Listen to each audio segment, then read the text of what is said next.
네, 기술적 분석입니다. 자, 어제 FOMC 회의 결과, 자, 금리가 75bp 인상되는 걸로 결정이 됐습니다. 자, 그렇다고 해서 지금 보시는 것처럼 지금 채권 수익률이 확 뛰어오른 건 아니에요. 즉, 이전에 말씀드렸듯이 어느 정도 선반영이 돼 있다라는 건 맞는 얘기였다라고 생각을 해주시면 될 것 같습니다. 그래서 어제는 심지어 어느 정도 소폭 하락하는 모습이 나오면서 마무리가 되었어요.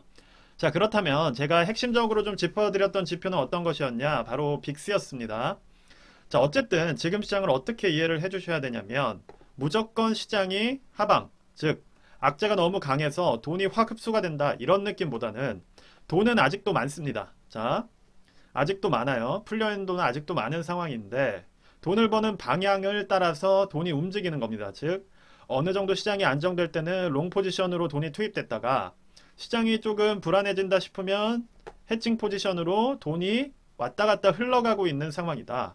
이렇게 봐주시면 될 것 같아요. 즉 어제 FOMC 결과로 인해서 주가가 하락했다고 보기보다는 앞으로 좀 더 랠리를 이어갈 만한 호재가 딱히 보이지 않기 때문에 포지션을 바꿨다라고 이해해 주시는 게 저는 더 정확하다고 보고 있습니다. 자, 그래서 그런 부분을 파악할 수 있는 지표로 말씀드렸던 게 바로 이 빅스인 거예요. 즉, 풋옵션 비율이 높아지면 빅스도 올라가기 때문에 지금 보시는 것처럼 어느 정도 하방에서 마무리를 하는 모습을 보이고 있고, 이제 이렇게 지지부진한 모습이 나오면서 다시 상방으로 움직이는 그러한 흐름으로 갈 확률이 높아 보입니다. 즉, 오늘부터 뭐 큰 폭의 하락이 쫙쫙쫙 이어진다기보다는 또 당분간 며칠 이렇게 움직이다가 하방으로 방향을 정할 가능성이 있다는 거예요. 자, 그래서 지금은 단기적인 랠리는 어느 정도 마무리가 됐다고 보는 게 저는 더 안전할 것 같고, 많은 비중을 롱에 투입하시기보다는 일부 해칭을 하시든 숏 포지션을 잡으시는 게 더 좋을 것 같습니다. 아니면 롱 포지션에만 투자를 하시는 분들이라면 롱 포지션을 지금 당장 비중을 늘리기보다는 조금 더 시간이 지난 뒤에 비중을 늘리시는 걸 추천을 드립니다. 자, 그래서 빅스 자체의 변동성을 나타내는 VVIX 같은 경우도 추세가 어느 정도 제가 말씀드렸던 그런 흐름으로 상방을 향하고 있어요. 자, 그래서 어제 나스닥 같은 경우는 보시는 것처럼 이렇게 3% 가까운 하락이 나왔습니다. 저 같은 경우도 어제 장 초반에 시장이 어느 정도 유지가 될 때 기존에 갖고 있던 수익 실현을 마무리를 했고, 지금 이 부분에 있어서 어느 정도 조금 대비를 했지만 조금 투자 실수로 인해서 어제 손해를 봐서, 그러니까 트레일링 스탑을 좀 잘못 걸었어요. 그래서 여러분들도 항상 트레일링 스탑을 하실 때는 목표가와 그리고 트레일링 로스 이 두 가지만을 활용하셔야 됩니다. 손절 라인을 걸어두시면 손절가를 저는 잘못해서 체크를 해놓는 바람에 조금 돈을 잃는 안타까운 일이 발생을 했습니다. 자, 그래서 어제 나스닥 같은 경우는 이렇게 하방을 향하고 있고, 지금 그렇다고 이 부분을 뚫고 내려갈 것이냐, 그거는 좀 더 지켜봐야 될 것 같아요. 아직은 추세 자체가 꺾인다기보다는 어느 정도 이렇게 맞물림으로 가고 있기 때문에, 다만 강한 추세 자체가 이렇게 나올 수 있는 상황은 아니어서 이번에도 51선을 맞고 어느 정도 하방으로 향하는 모습으로 갈 확률이 높아 보입니다. 자, S&P 500도 지금 상황은 비슷한 흐름이고, 그쵸? 자, 다우존스 역시도 어느 정도 RSI 기준으로 힘이 빠지는 모습이 나오고 있어요. 그래서 굳이 우리가 이럴 때 투자를 비중을 확 늘려서 하기보다는 어느 정도 시장을 좀 지켜보면서 대응 방안을 고민해 보는 것이 좋을 것 같습니다. 자, 그래서 세배 레버리지 기준으로 조금 말씀을 드려본다면, 자,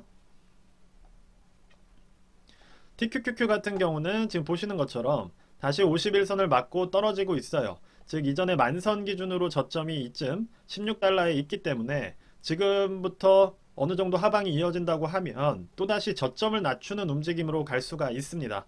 그래서 지금은 세배 레버리지 롱 포지션 같은 경우는 최대한 조심하면서 투자를 해주시는 게 좋을 것 같고, 이전에 상승분 역시도 사실 그렇게 크지가 않았기 때문에 조금 손이 떨어지지는 않으시겠지만 어느 정도는 조금 조심하시는 게 좋을 것 같아요. 자, 그래서 저는 항상 말씀을 드리는 게 지금 시장은 롱 포지션을 지수 ETF로 가는 것, ETN으로 가는 것은 조금 수익을 보기가 어렵다. 왜냐, 지수 자체는 계속 무너져 내리고 가장 반응이 빠를 수 있어요. 즉 어떤 말씀이냐면, 가장까지는 아니겠죠. 그러니까 자, 세 가지로 생각을 해주시면 됩니다. 하나, 추세가 아주 좋은 종목, 그쵸? 추세가 아주 살아 있습니다. 이렇게. 하나는 지수, 하나는 추세가 안 좋은 종목이겠죠. 그쵸? 그렇다면 우리 주가가 빠지게 되면 이 부분이 가장 많이 하락을 할 것이고, 이 부분이 그 다음, 그리고 이 부분이 가장 늦게 빠지게 될 거예요. 즉 우리가 지금 시장에서 투자를 하시면서 느끼겠지만 가장 어려운 것은 분명히 10% 이익 구간이었는데 자고 일어났더니 마이너스 5%가 돼 있어요. 3배 레버리지 기준입니다. 그럼 이거를 우리가 어떻게 해야 되냐? 고민이 되는 거예요. 그렇죠? 분명히 어제는 10% 이득이었는데 자고 일어났더니 마이너스 5%가 돼 있다면 우리가 이 손해를 바로 실현하는 거는 쉽지가 않습니다. 자, 그래서 제가 항상 말씀을 드리는 거는 지금 시장에서는 3배 레버리지 투자를 스윙으로 하기는 쉽지가 않고 보통 하루 이틀 단위로 들어가시거나 아니면 개별 주식의 추세가 강한 종목, 즉 이렇게 정배열인 추세가 강한 개별 주식을 들어가서 하루 시장이 무너지더라도 이 종목은 그것만큼은 무너지지 않아서 우리가 어느 정도 기존에 만들어놨던 수익을 실현할 수 있는 이런 종목들에 투자를 하시는 게 가장 안전하다는 말씀을 드리는 거예요. 그래서 지금 뭐 샀다 팔았다 4848 얘기를 하시겠지만 지금 3배 레버리지를 하는 입장에서는 4848을 할 수밖에 없어요. 왜냐? 수익과 손절 구간이 하루 이틀 만에 위아래 상방을 찍어버리기 때문에 어떻게 이거를 4848을 안 하면서 스윙을 대응을 하겠습니까? 그래서 여러분들께서도 어느 정도 지금 어려움이 크시다면 조금 투자 방식의 전환을 생각해 보시는 것도 좋을 것 같아요. 저 같은 경우는 제가 사는 개별주들을 뭐 이렇게 공개를 하고 있기 때문에 뭐 그런 부분을 참고를 해주셔도 좋을 것 같습니다. 네, 그래서 지금 뭐 SOXL 같은 경우도 상황은 큰 차이 없다라고 봐주시면 될 것 같아요. 그래서 지금은 상방이 크지 않았기 때문에 하방이 이전처럼 이렇게 크게 나올 것 같지는 않아요. 그래도 어느 정도의 하방, 즉 뭐 만선에서 뭐 9천 중반선까지도 열려 있을 수가 있기 때문에 여러분들께서는 조금 유의를 하시면서 투자를 하시는 게 좋을 것 같습니다.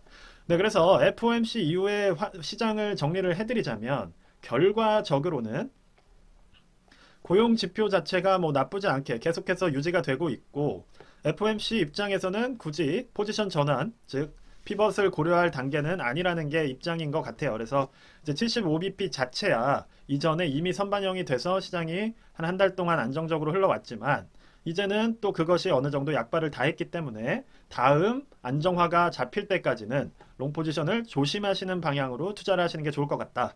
이렇게 시장 상황 말씀을 드리면서 마무리하도록 하겠습니다. 네, 영상이 도움이 되셨으면 구독과 좋아요 꼭 좀 부탁드리고요. 오늘도 좋은 하루 되시길 바라겠습니다. 감사합니다.